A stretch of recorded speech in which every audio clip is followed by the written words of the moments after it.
Hi, welcome to Shelf Starters. Today we're looking at another Anglo-Saxon poem called Judith. I really like this, Rosie. Yeah. I mean, obviously, it's very it's female. quite our alley because it's, a strong woman retaliating against a man and pretty much using her feminine wiles to do so. So it's nice. So that's all. Of course, this is naturally fun straight away. Yeah. But it was the whole writing I liked somehow. I just thought. Well, the translation, I think that's something we haven't talked about much, is that so much of what we're reading of these poems in particular is, and our appreciation of the writing and everything, it is the translation. Yes. That the translation. For some of it probably isn't the original, but it's a beautiful translation, which I really did like. By Elaine. It's a story about there's a battle going on, or a war, I think. Well, it's inspired by the Bible. That's probably the first thing. It's a biblical story, a biblical story, but I think it's apocryphal, so it's only in some books of the Bible. That's correct, but yes, it's from the early part of the Bible. They think it's less faithful to the original generally because the poetry is than the prose versions of. I just really loved it. Strong woman who the power has enormous integrity and uses her feminine wiles to get rid of the enemy. And faith as well. Yes. She's very strong, and she's very confident in her faith, which I think is yes, always possessed true faith in the Almighty. Prudent in mind. Yeah. So she's prudent and she's faithful. She's full of faith. She's prudent, and she's also a woman of elfin beauty. So and much braver than all the men around her. Basically, she's like the only one who still is, has all this courage and they've basically thrown in the towel, haven't they? They've basically kind of said, "Oh, it's curtains for us, so we just got to kind of lie back and accept that." And part of the purpose of what she does, which we'll explain in a moment, is really to incite them to get back up again and have courage and carry on. So, really inspiring them. Yeah. Cool. So it's the time of this Babylonian king whose name I did work out how to pronounce is Nebuchadnezzar. Nebuchadnezzar. Yeah, Nebuchadnezzar. I know about Nebuchadnezzar from the Bible. Oh, there you go. Well, he was waging war, and he's punishing people who didn't join with him in the war. So that Judith's people are giving up, at the point of giving up. And he has decided that he likes Judith a lot, and he is going to get all the people drunk at this big feast, and then he's going to take Judith to bed. And she has other ideas. Is it not featuring his general, Nebuchadnezzar's general? Yes, that's correct. Sorry, it's not him in it. But I'm struggling with how to say his name. Holofernes. Oh, I did learn that. It's Holofernes. Holofernes, yes. So it's actually his general, not Nebuchadnezzar. It's actually him who's having the feast, and he wants to take Judith to bed, not Nebuchadnezzar, but he is in the background. It's his war.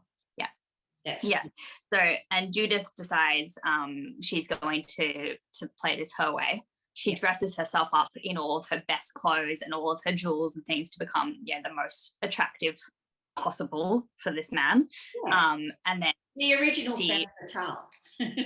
Yes, exactly. She seduces him, and then she prays to God and gets the strength to then take her sword and cut his head off in bed. And then bring it back in a sack.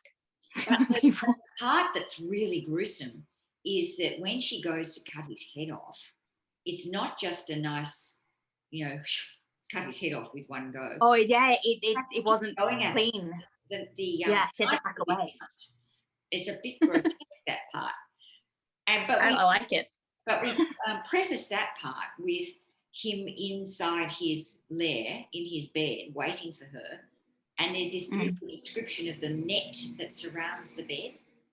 And the net which is really important. Beautiful and adorned. But he can see out from behind the net. but no one else can see in.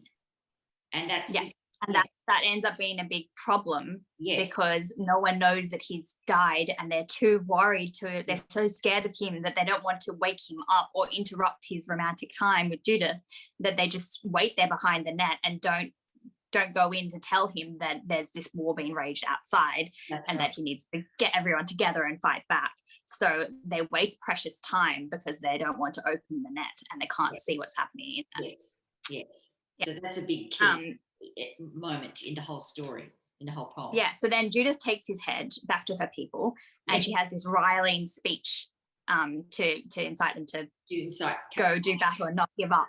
Yeah. Yes. She speaks to them and she talks about the hateful of heathen warriors, the most hateful of heathen warriors. And she describes what she's done. I love this. I deprived him of life through God's help. So, and then as soon as she says that, she goes, so immediately hasten to battle. It's like, yep, did that job. Like, I've done my part. Yep. Off you go. Guys. Yeah, come on, you can do this thing. Yep. Yeah, it's very cool. And then of course there's all the battle language that we get from the Germanic influence. There's a lot of that fierce swords and fighting language, and something that I thought was the all the reference to the retainers and all that stuff. So it's again all the things we've been seeing in previous works where the same themes of following your lord into battle and that kind of valor, very violent imagery. Yes. But something that I thought was cool when she was maybe this is just because I've been reading Inferno at the same time, so my mind is very much on hell recently. But when she was killing the general, there's this imagery of hell that's really interesting. So it says the foul body lay behind dead. The spirit departed elsewhere under the deep earth and was oppressed there and fettered in torment forever, wound round with serpents, bound with punishments, cruelly imprisoned in hellfire after his departure. So it has this whole section that's like, this is all the horrible stuff that's going to happen to him because he's a terrible person. I really liked that because it is. And the serpent hall, again, another kenning thing. Well, it's all the way through the kenning, isn't it? Yeah. All the way through. Yeah. But yes, I thought that bit was extraordinary, that part. The hell part was good. Well, the purgatory, really. And it justifies her doing this murderous thing as well. I think that's the other thing here is she's been super violent herself, but it's all kind of justified because she has God behind her. Absolutely. And because he's got she's the creator's maiden. The creator's maiden.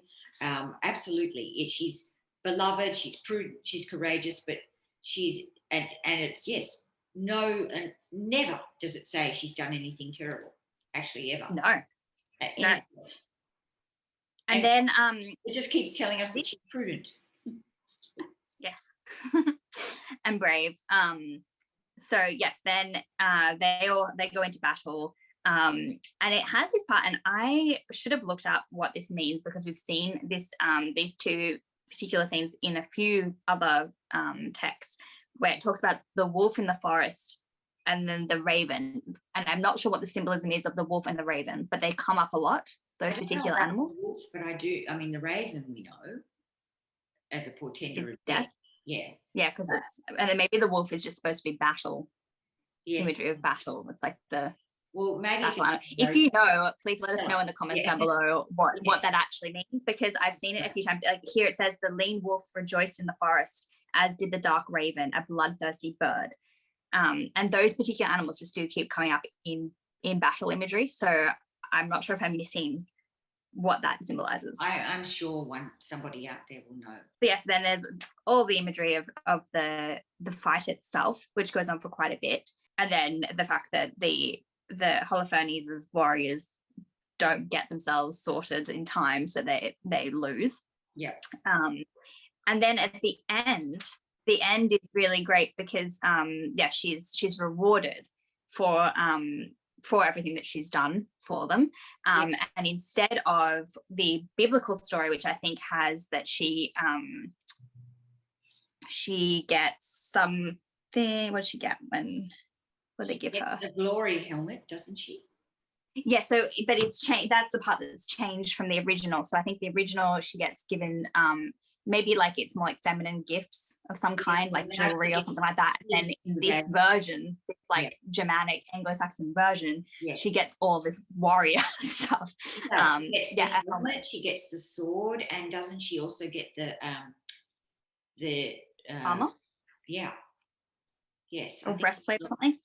Yeah, a mail coat. His ample mail coat adorned with red gold, and everything that the arrogant lord of warriors owned by way of treasures or personal heirlooms, rings and bright riches, they gave that to the bright and ready-witted woman. So she got the lot.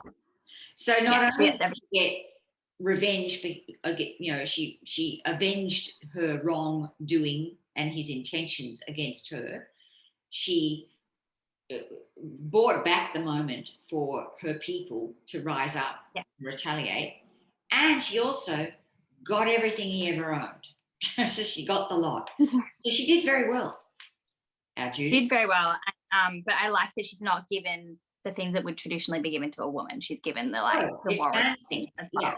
Which, so that is a very Anglo-Saxon spin on the biblical story, I think. But then they come back to the biblical at the end, because not only did she get all of that, but it says, but she got her reward to heaven, the reward of victory in heaven's glory, because she possessed true faith in the Almighty. So they hammer that at the end. It was a very satisfying read, I thought, this one. Yeah, it's the way you want a story. Really satisfying. I really, really liked it. Yeah, I agree. You would, Rosie. I just knew that. Yeah. Definitely. Yeah. One of my favorites for sure. She's sort of very much, she's definitely ahead of the time.